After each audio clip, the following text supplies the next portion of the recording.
Allah, asyhadu an la ilaha illallah wahdahu la syarikalah wa asyhadu anna sayyidina Muhammadan abduhu wa rasuluh. Allahumma shalli wa sallim ala sayyidina Muhammadin wa ala alihi wa ashabihi wa man tabi'ahum ila yaumiddin, amma ba'd. Para hadirin yang dimuliakan oleh Allah, yang insyaallah dirahmati pula oleh Allah, dan semoga berbahagia, tetap optimis, tetap berhusnudzon, positive thinking kepada Allah. Semua ini akan berlalu. 5 kiat menggapai ketenangan jiwa. Tema pada pagi kali ini adalah kiat menggapai 5 kiat untuk menggapai ketenangan jiwa. Manusia dalam hal penciptaannya, itu dalam struktur tubuhnya, organnya, itu ada yang namanya hati. Hati, kalau di dalam perangkat komputer mungkin diibaratkan sebagai prosesornya ya, atau apa yang pokoknya piranti yang terpenting. Otak yang berpikir itu juga berawal dari respon hati. Hati manusia itu sebagai indikator baik buruknya apa yang akan ia kerjakan. Baik buruk manusia yang tergambarkan oleh sikap tindakannya itu tercerminkan dari hatinya. Wa idza salahat jasaduhu kulluh wa idza fasadat jasaduhu kulluh ala wahya al-qalbu. Kata Nabi Muhammad, ketika hati manusia itu baik, hatinya itu bagus, bisa benar-benar diatur, di-manage, maka seluruh anggota tubuhnya yang lain juga ikut bagus. Ya. Sebaliknya juga demikian. Kalau hati manusia itu buruk, ya, maka anggota tubuh yang lain juga akan terkena dampaknya berupa kerusakan. Karena hati itu merupakan respon pertama untuk diolah ke otak, lanjut untuk ditindakan, untuk dikerjakan. Maka marilah kita jaga hati kita, kita manage hati kita. Jangan sampai kita punya sifat sakit, iri dengki, kemudian ingin dipuji, hasut, ya, dan lain sebagainya, atau riak, sombong. Nah, itu bisa hal-hal yang bisa menyebabkan rusaknya amal, seperti itu. Kemudian hati manusia ini, kalau di dalam bahasa Arab namanya al-qalb. Al-qalb adalah qalbu, bukan hati organ yang berupa limfa ini ya. Kalau di dalam ilmu biologi yang namanya hati adalah limfa, ya, limfa yang gumpalan darah. Itu bukan. Yang dinamakan hati adalah jantung yang letaknya di sini, di sebelah kiri rongga dada. Itu adalah jantung, yang dimaksud adalah qalb atau hati. Kalau kita merasa bahagia, itu akan jantung kita berdebar. Atau kita merasa gugup, ya, jantung kita berdetak kencang, kita kaget, itu juga merangsang. Itu hati kita, jantung kita. Atau kita katakanlah menyukai sesuatu, maka hati kita juga merespon dengan baik, seperti itu. Nah, qalb dalam bahasa Arabnya, qalb itu akar kata dari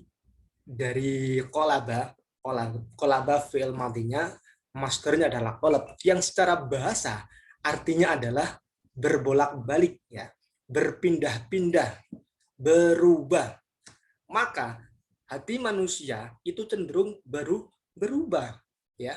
Kadangkala ingin ini, kadangkala ingin itu. Pagi ingin seperti ini, sorenya berubah lagi, gitu kan. Lah, keimanan itu juga bersemayamnya di hati. Maka agar hati kita konsisten, agar hati kita itu benar-benar hati yang salim, selamat, maka kita harus benar-benar bisa memanagenya.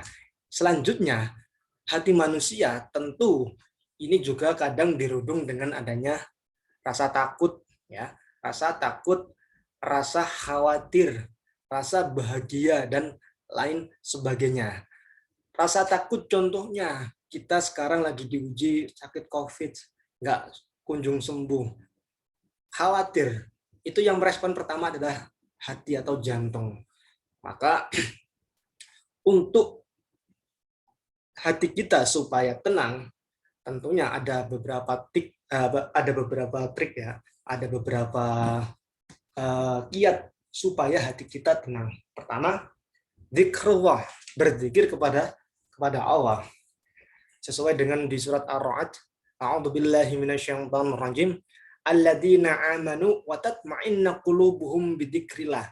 Ala bidzikrillahi tatma'innul qulub. Kita dirudung rasa khawatir, takut, maka kita berzikir dengan minta perlindungan Allah, atau istilahnya ta'awudz, a'udzubillahi minasyaitonir rajim, ketakutan yang berlebihan. Kita berlindung diri kepada Allah dari godaan setan, dari godaan manusia, atau dengan lantunan surat Al-Falaq. Oleh itu juga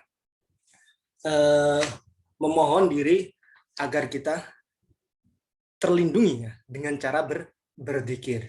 Atau kita menerima yang namanya kenikmatan, ya, kenikmatan. Kadang kita lupa, lalai. Yang memiliki kenikmatan sejatinya adalah Allah. Semuanya adalah titipan. Tapi kita tidak gemar untuk mensyukuri. Bagaimana cara kita mensyukuri? Dengan berzikir, dengan kecondongan hati yang selalu berta'aluk, menyambung kepada Allah. Ya bacalah hamdalah, bacalah alhamdulillahirabbil alamin. Itu juga merupakan zikir dalam rangka bersyukur karena mendapatkan kenikmatan. Nah, itulah pertama adalah zikir. Ragamnya banyak, bisa alhamdulillah, bisa istighfar. Kalau kita juga melakukan kesalahan atau kemaksiatan, maka segera beristighfar supaya hati kita menjadi tenang kembali, ya. Jadi ragam zikir itu sangat banyak. Nah, itu salah satu faktor yang menyebabkan ketenangan jiwa. Atau kita menjumpai sesuatu yang Masya Allah, sesuatu yang mengagumkan, maka agungkanlah Allah. Bisa takbir Allahu Akbar, subhanallah, mentasbih, mensucikan Allah, dan lain sebagainya. Itu yang pertama adalah dengan berzikir. Ya, seperti tadi kita baca surat Al-Waqiah bersama-sama, itu juga merupakan upaya agar jiwa dan hati kita itu menjadi tenang. Yang kedua, yakin akan pertolongan Allah. Kita itu manusia. Manusia adalah makhluk. Makhluk itu bentuk, kalau gramatika bahasa Arab, maf'ulun. Maf'ulun ism maf'ul, yang artinya makhluk itu adalah pasif. Semua secara hakikat yang menggerakkan itu Allah. Kita itu hamba yang dhaif, ya, makhluk. Artinya sesuatu yang diciptakan. Seluruh komponen di dalam tubuh kita, baik secara jasad maupun secara ruhani, semuanya adalah ciptaan. Semua adalah rekayasa dari Allah, seperti itu. Maka kalau kita mendapatkan kesulitan, sesulit apapun, jangan putus asa. Meskipun kita dirudung kesedihan yang amat berlebih, sakit yang tidak kunjung reda, maka jangan khawatir, pertolongan Allah pasti ada. Sebab semua yang menggerakkan itu adalah Allah pada hakikatnya, meskipun semua ada sebabnya. Maka dari itu sering-sering kita meminta pertolongan kepada Allah dengan cara berta'awud, kemudian berdoa, dan lain sebagainya. Dan jangan sombong, kita pede semuanya itu bisa teratasi dengan kemampuan diri kita. Ingat, semua itu yang menggerakkan adalah Allah. Kita tertimpa sakit COVID-19, ini juga atas izin, atas kehendak Allah. Kita nanti swab, misal langsung negatif dan dinyatakan sembuh, itu juga atas pertolongan Allah pada hakikatnya. Kalau kita terus meminta pertolongan kepada Allah siang, malam, pagi, petang, ya, maka insya Allah jiwa kita dan hati kita akan tenang. Saya sarankan kepada Bapak Ibu sekalian, Mas Mbak, senantiasa itu ya, kalau di setelah sholat maktubah, sholat wajib, ada zikir-zikir wadhifah, zikir-zikir ma'thurat ya, zikir-zikir yang sudah diajarkan oleh Nabi, semisal istighfar 3 kali, bahkan 7 atau 11, kemudian baca hamdalah 33 kali, kemudian subhanallah 33 kali, Allahu Akbar 33 kali, tahlil la ilaha illallah 33 kali, lantas berdoa. Di selain itu, di waktu itu silakan Bapak perbanyak baca sholawat.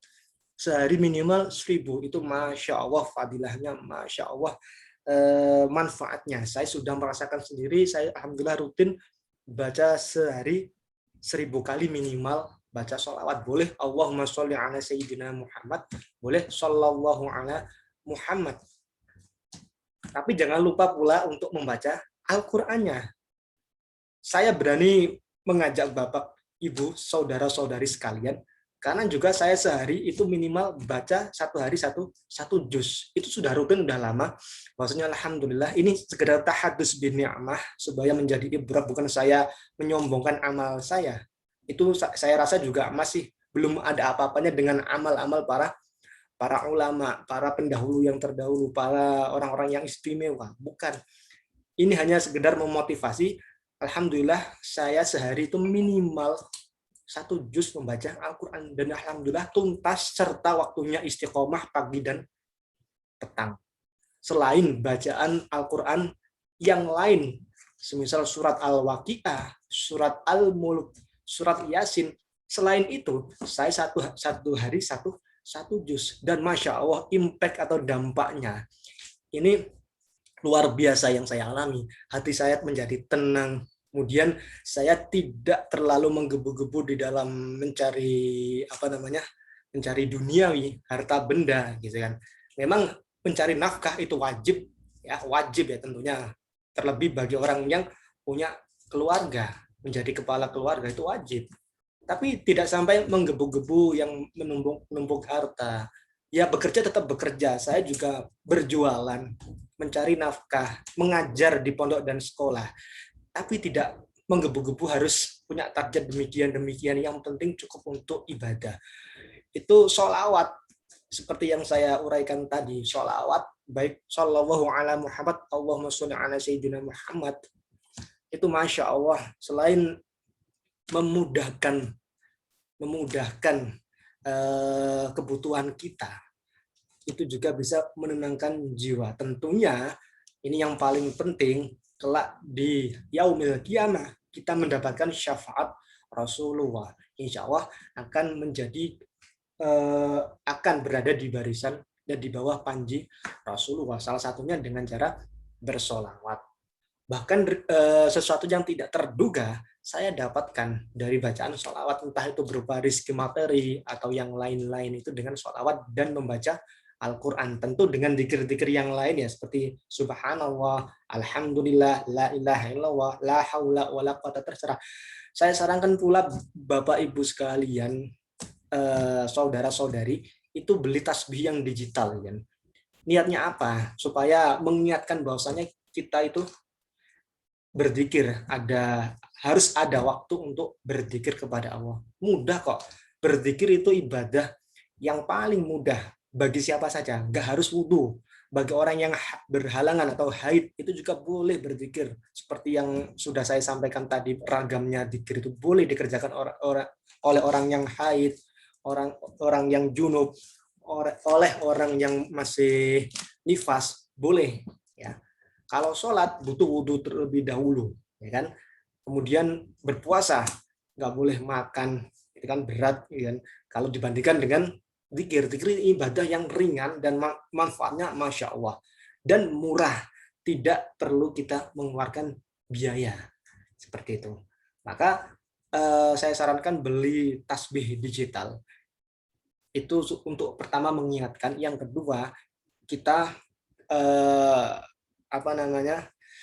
mengetahui bilangan sampai berapa zikir kita, kan? Karena zikir itu kan ada bilangan-bilangan yang secara maksurat, semisal di dalam sholat itu ada bacaan 33 kali Allahu Akbar, Alhamdulillah, la ilaha illallah, subhanallah. Kalau ingin menghitung 1000 kali sholawat, secara akurat ya dengan cara membeli tadi, membawa tasbih digital atau tasbih yang manual yang lazim kita sering jumpai gitu kan. Yang sering kita jumpai yang bulat-bulat itu jumlahnya 100 atau 100 itu ya. Rata-rata 100. Boleh seperti itu. Yang ketiga, agar hati kita tenang, kiatnya adalah senantiasa memperhatikan bukti kekuasaan Allah. Allah itu maha agung, maha luas, maha kaya. Masya Allah, di selain dunia kita, di bumi ini kalau dibandingkan dengan kekuasaan Allah, itu adalah debunya debu gitu. Kalau kita bandingkan dengan benda luar angkasa yang lain, coba kita tengok di YouTube, kita lihat di YouTube galaksi, kemudian alam semesta ini, kemudian ya Allah, kalau kita melihat video-video tersebut, kita akan mengagungkan kekuasaan Allah yang maha dahsyat. Kita ini bukan siapa-siapa, kita ini hamba yang lemah, hamba yang senantiasa mengharapkan perlindungan dan bantuan Allah. Kita berada di galaksi yang namanya Bima Sakti, tata surya, bumi. Padahal bumi kalau ukuran kita tentunya sangat luas ya. Kita kan nggak pernah menjelajahi bumi secara utuh ya di bumi ini. Nah itu kecil sekali bandingannya dengan benda-benda angkasa yang lain. Itu masih di dalam tata surya, belum di dalam galaksinya. Galaksi, ada ribuan lagi galaksi yang menjadi gugusan. Di luar itu masih banyak lagi, Masya Allah, bintang-bintang dan seterusnya. Itu membuktikan adanya kekuasaan Allah yang begitu agung. Kalau kita mengagungkan, berpikir seperti itu, hati kita akan menjadi tenang karena kita sudah tidak merasa sombong, tidak jumawa, senantiasa bertaluk, senantiasa butuh akan Allah. Yang keempat ini bersyukur. Bersyukur adalah salah satu cara agar hati kita menjadi tenang. Ya, ini Masya Allah, in syakartum la'azidannakum. Barang siapa bersyukur dari kalian semua, niscaya aku akan menambahkan kenikmatan yang lain. Kalau kita diberi Allah materi sedikit atau banyak tidak bersyukur, memang secara materi kita berlebihan semisal, tapi hati kita senantiasa kurang dulu, atau harta yang kita dapatkan itu tidak bermanfaat, tidak bisa memberikan manfaat kepada kita meskipun secara hitungan itu milik kita. Karena kita tidak gemar bersyukur. Maka agar hati kita tenang, tidak terlalu tamak ya, dan apa yang kita punya itu berkah, bermanfaat bagi kita, keluarga, bahkan orang lain, maka bersyukurlah. Nanti justru Allah akan menambahkan dan menambahkan lagi apa yang kadang kita tidak duga untuk mendapatkannya dengan cara bersyukur. La in syakartum lazidannakum wa la in kafartum inna adabi lasyadid. Kalau kita tidak bersyukur, maka kita tergolong orang yang kufur. Orang yang kufur tentu akan diadab oleh Allah, akan disiksa atau akan diuji oleh Allah. Yang kelima, yang terakhir, agar hati kita senantiasa tentram, senantiasa tenang, dan jiwa kita tentu dengan cara tilawah Al-Quran, seperti yang saya sudah contohkan tadi, 1 hari 1 juz misal, seperti itu. Kalau mampu, kalau tidak mampu, ini saya kasih tips bahwasanya seseorang ketika sehari itu terlewatkan membaca Al-Quran minimal 10 ayat saja, itu berpotensi hatinya akan menjadi keras, hatinya akan menjadi sulit untuk ditaklukkan, sulit untuk menerima nasihat, sulit untuk menerima ilmu, sulit untuk menerima hidayah. Seperti itu potensi kalau seseorang di satu harinya saja tertinggal dari 10 membaca surat tertinggal dari membaca 10 ayat saja di dalam Al-Quran ya. Nah ini minimal para hadirin jangan sampai kita dalam sehari tidak membaca Al-Quran minimal 10 ayat. Seperti itu. Terlebih 1 juz, 2 juz. Ya jangan terlalu berlebihan, harus target 3 juz, 4 juz langsung ketika. Terserah berapapun, yang penting minimal 10 ayat atau lebih. Gitu. Yang penting bisa istiqomah, bisa rutin, ya, bisa continue, itu lebih bagus. Tilawah itu yang menenteramkan jiwa, yang kelima. Seperti itu. Tasmi, tilawah itu juga menyertakan tasmi. Tasmi itu mendengarkan lantunan bacaan Al-Quran dari yang lain. Seperti itu. Ada orang melantunkan Al-Quran, kita dengarkan, itu juga penyebab hati kita menjadi tenang. Yang terakhir adalah tadabbur Al-Quran. Kita tidak sekedar membaca, kita tidak sekedar juga mendengarkan lantunan ayat Al-Quran, tapi juga kita harus mencoba untuk mentadabbur. Tadabbur adalah menginterpretasi, ya, menggali maknanya, menghayati setiap kalimat-kalimat, setiap ayat, surat, dan seterusnya yang kita baca, artinya kita fahami. Kalau kita belum terbiasa belajar ilmu tafsir, boleh mentadabbur Al-Quran dengan Al-Quran yang ada terjemahannya dari semisal Kemenak, dari instansi-instansi yang lain, sekira maknanya itu sesuai, dan silakan untuk wasilah atau untuk sarana memahami makna yang terkandung di dalam Al-Quran, karena Al-Quran itu masya Allah mukjizat, ya, firman Allah, ya, firman Allah, atau kalamu, kalau kita hayati dengan seksama, dengan benar, yaitu hati kita akan menjadi tenang. Seperti itu. Dan tentu yang tidak kalah penting adalah selain kita gemar membaca Al-Quran, mendengarkan lantunan Al-Quran, mentadabbur, menghayati maknanya, yang tidak kalah penting lainnya adalah kita melaksanakan, kita mengerjakan apa-apa yang tertera di dalam Al-Quran itu sendiri. Seperti itu. Itulah para hadirin kiranya 5 trik, ya, 5 tips agar hati kita menjadi tenang, ya, jiwa kita menjadi tentram. Yang pertama tadi saya review adalah dengan cara berzikir kepada Allah. Zikir banyak ragamnya sesuai yang saya uraikan. Yang kedua, yakin akan pertolongan Allah. Yang ketiga, memperhatikan akan kuasa Allah, kekuasaan Allah yang begitu agung. Yang keempat, bersyukur, senantiasa bersyukur sekecil apapun kenikmatan yang kita dapatkan.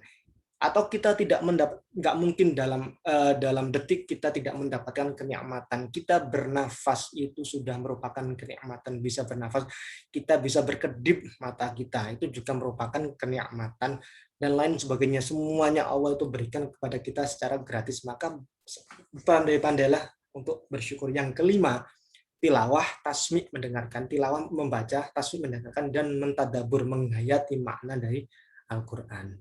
Hadanallahu wa iyyakum. Semoga para hadirin segera pulih, bisa beraktivitas kembali secara normal, bertemu kembali dengan keluarga tercinta, dan beribadah dengan khusyuk yang terpenting. Ya. Hadanallahu wa iyyakum ajma'in. Wallahul muwaffiq ila aqwamit thoriq. Assalamualaikum warahmatullahi wabarakatuh. Kita lanjut kajian di sore nanti tentang oleh kawan saya Ustadz Hari Cahaya Setiawan.